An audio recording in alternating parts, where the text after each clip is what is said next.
Welcome to the Local Marketing Source Weekly Update, brought to you by localmarketingsource.com. This update is taken from the Local Marketing Source Professional Development Program for local marketers. This week's Local Marketing Update is brought to you by Scott Gallagher. Scott is the co-founder of Local Marketing Source and has become the recognized expert in providing online marketing services to local businesses.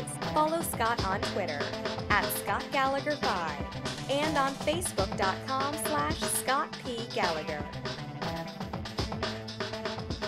Scott Gallagher here with Local Marketing Source, bringing you our Local Marketing Industry Weekly Update. And live Q&A is going to follow the weekly update. Well, that was a little bit better second time around, but next week's call is going to be Wednesday, July 11th at 4 p.m. Eastern. And this week we really don't have a heck of a lot of updates. So I'm going to get into a little bit of theory and strategy. Or the update, we'll have a little bit of fun with that. Maybe we can go check out a few different sites, but nonetheless, the local marketing space is, we keep saying it's changing. And yes, it's changing in terms of Google's algorithm, and it's changing in terms of how consumers are adopting technology to find local businesses, whether it's on their mobile device or on one of the 67 million iPads that are sold, or tablets that exist out there, local search on desktop. And there's a few things that we recognize changing at a larger level here. Number one, we've known for a long time that there's a lot of money at stake. There's a lot of money at stake. A massive amounts of potential revenue on the table here. And when we start to look at statistics like 40% of Americans, for example, have mobile devices, this adoption rate has just been ridiculous and through the roof. The usage rate of PCs and the amount or percentage of consumers that resort to a digital mean to find a local business. We start to look at my daughter's generation. She's 14 years old. Over 50% of her communication is through electronic means. I just wrote a post yesterday about that, a very philosophical post. If you want to go and check it out, it's on my blog, scott-gallagher.net. But I really get into a lot of theories, that texting really only has a 7% propensity to influence human behavior, and that these kids are really shaping their minds well beyond what we were built for. Removing that 93% is a major impact when over 50% of your communication every day, all day, removes that 93%. What's that going to turn into? But I digress. I'm not here to talk about my philosophical views on Facebook. We're talking about the big pie here and the businesses that are coming at it. We talked, I mentioned a couple of weeks ago, Apple Maps is being launched. Whoever thought that a PC manufacturer, hardware, we think of Apple as a hardware, or are they a software provider? Well, that's the big question, or just a solution provider. But getting into local, well, there's a few things that we know. There's an algorithm involved, there's businesses involved, and we're marketers. Some SEO experts are going to go out there and understand all the dynamics and factors that are involved in the Google algorithm and the Bing algorithm and Yahoo and now Apple. There's another player coming to the table I'll talk about in a few moments. Realize how big this pie really is. Our third player, Facebook, a social network. They want this business information. The money is not in the information of individuals. With the businesses. So who's swinging their bigger carrot around? Apple's got 100 million in their database, and Google has about 80 million in their database. Facebook is really lagging, and the new entrant, Amazon. Amazon just made a major purchase that is an indicator that they're coming into this, and they're coming into it in a different way. But I'll talk about that in a little bit. So it comes down to algorithms. And there's a few things with an algorithm that we've learned as marketers, that these algorithms are really just trying to provide the most relevant information. We know that. We know that there's thousands of different signals that they look at and they measure, and we know that we can take a handful of those signals, and some we can manipulate, some we can create an artificial demand if we want it. But really, at the end of the day, when we're talking about marketing local businesses and we look back at how businesses have always grown, there's one form of marketing that has always worked, that has never argued. I just stopped a conversation dead in its tracks on the Warrior Forum in the last couple of days, all about cold calling and these different marketing tactics, and I was like, well, let's look at the number one strategy that has traditionally and historically always been and always will likely remain the best marketing strategy for a business, and that's word of mouth advertising. Well, how do you get that? Good product and good service, right? It's not that difficult of a formula at all. How do you offer good customer service? Well, understand your customers' needs, what they're looking for, and figure out if you can deliver that to them by making a fair profit. How do you get a good product? Well, again, I mean, is McDonald's a good product? Well, no, it's not quality ingredients. It tastes all right. It's fast. They got clean facilities. You get the same product everywhere you go. So, of course, perception is reality for what's a good product and what's not a good product if it's properly being positioned and targeted in the right area. But at the end of the day, to get word-of-mouth advertising, you need a good product and service. You need people to talk about you. How do you get them to talk about you? You give a good product and service, right? You be friendly, you change, you be different. These are all things you find in marketing books. These are all things that entrepreneurs know. These are all things entrepreneurs tend to fail at, but these are the exact things that the algorithms are looking for. As they get better and smarter, they're able to replicate that. It's like an artificial intelligence. Well, what's most recent in the last 6 months that's replicating artificial intelligence? A woman by the name of Siri, right? Well, Google's just launched their version of Siri, which apparently, allegedly, is a much more user-friendly, human-sounding person. Very comparative results, tapping into Google's database of information. So, does that mean when people are using their voice and they're using Siri, as opposed to going to google.com and looking for a local business? I got my buddy Joe over here, and I know he knows some of the restaurants in the area fairly well, so every once in a while I'll ask him a question. And I don't walk up to him and say, Joe, pizza, Algonquin, pizza delivery, Algonquin. No, I'll say, hey man, you know, I'm a little bit hungry and I'm looking for this type of food. Do you know where I could get a good slice of pizza in Algonquin? And he'll converse back with me.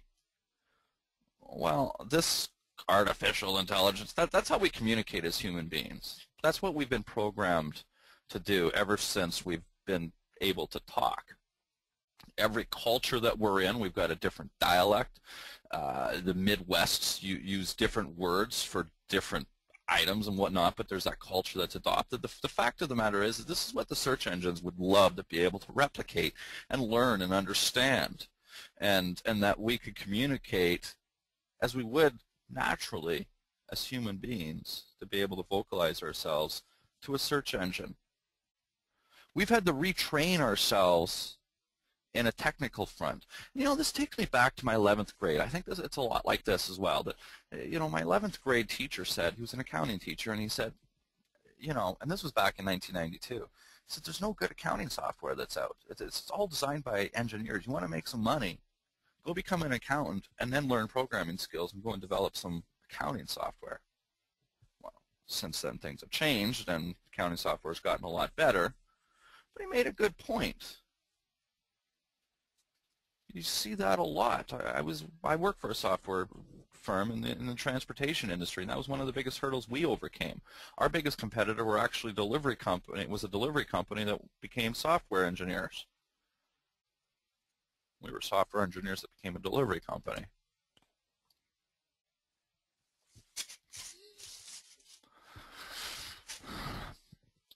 So Google's voice assistant is just that.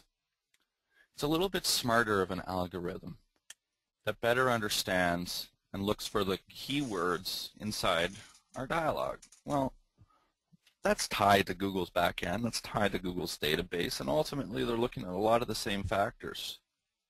Kind of like that word of mouth, right? Well, what's word of mouth? Why does Google Plus exist? Why does CNN just put up an article recently that says Google Plus isn't quite dead yet? Well, that may be from the mainstream media. You go and talk to any techies and you ask them about Google Plus and they're like, that site's still around? You go and ask anybody on the street about Google Plus and they have no idea. It's not a social network.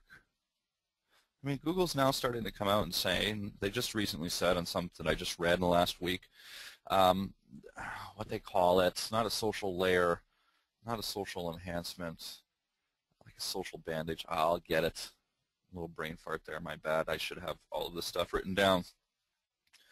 If I did, my desk wouldn't have any space on it. You should see it.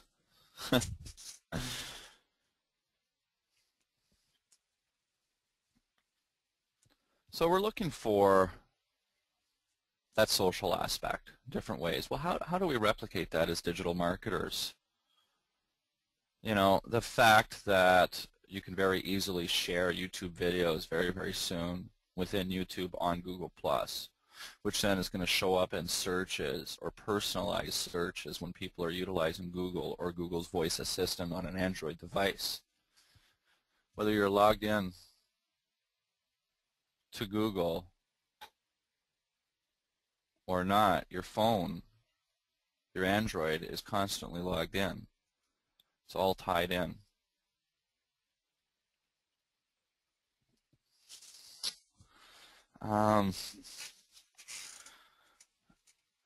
You know, in YouTube, one of the most frustrating things I don't like about CNN is the video side of it. I don't ever watch any of their videos because they force you to watch a 30-second commercial. I don't get how a company like that can continue to deploy that to the community when sites like YouTube allow you to skip videos or skip commercials, excuse me. Well, now on YouTube, AdWords, you've got the ability to quote-unquote mute ads. You can get ads off of your page. But the deal behind that is that Google is learning about you, so you can learn and they can deliver more relevant ads in different areas of their, say, social world. All right, who on the call has ever heard of a search engine called Blico? I've talked about them probably for the last year and a half, on and off. They're an Indian-based search engine. They've got a lot of neat technology behind them. They don't get a lot of PR over in the US, and they've really begun to launch different tools, and more interestingly, they're launching tools and encouraging search engine optimization. The tools that they're providing are pretty wild. My computer screen went off. Let me get back in.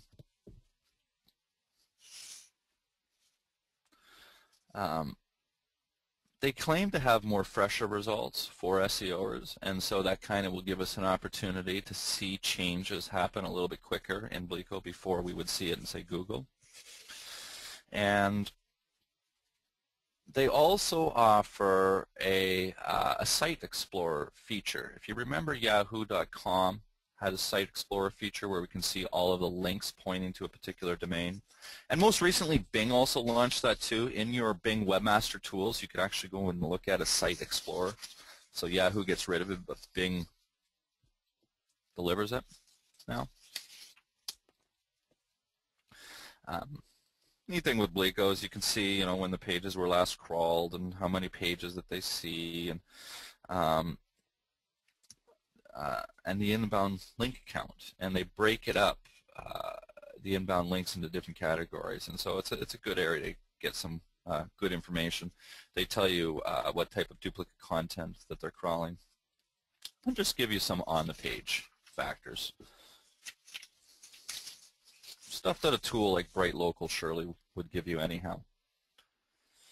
So Amazon, I had mentioned, they buy a company called UpNext.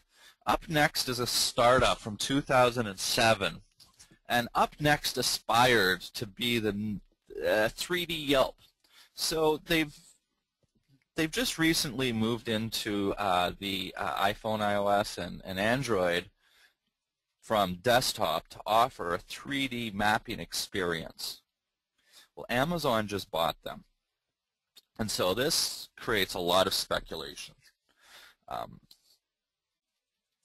A battle, Apple, Google, Amazon, and Facebook in the local market space for local. You got to remember that the Kindle Fire, that's Amazon's 7-inch tablet, is the second most sold tablet worldwide and in the United States. They actually sold more of them in the month of December last year than iPads.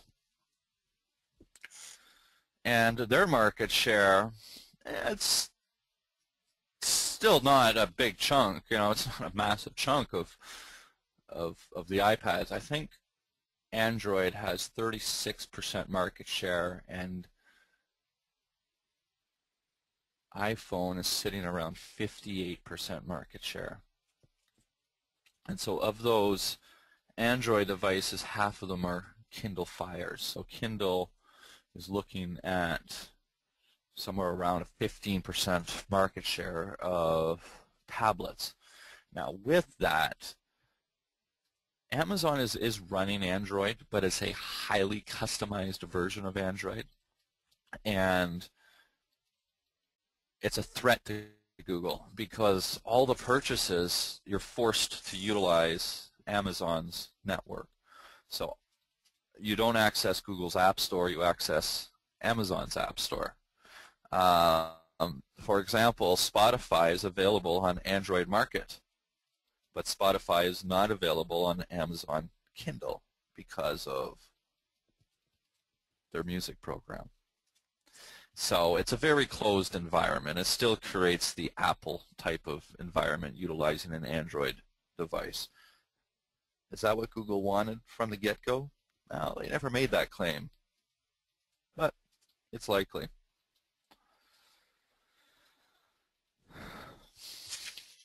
It's going to be interesting. So that's that actually comes to the conclusion of this week's Local Industry Weekly Update. And just before I actually do that, I am going over my notes, and I'd missed a page here. And at the last minute, my project manager says, "Did you hear about this?" And I said, "Well, what's this?" And that what Walmart had done. And he had mentioned that Walmart had just had an internal contest about which Walmart store could get the most likes on Facebook. Well, first off, Walmart's a big company. What do they have, 7,000 stores or somewhere around there? I don't know, 5,000 stores. And probably 2,000 or 3,000 of those stores in the United States. And so to get 2,000 or 3,000 stores with hundreds of employees motivated to ask customers and have internal campaigns to get likes is a massive, massive undertaking. It's probably pretty important that Walmart gets likes on Facebook. Did you not think? So if they're doing that, that should be a pretty darn good indicator of the importance. It's not just a conversion. It's not just ego.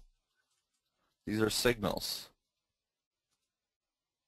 People eat at busy restaurants, right?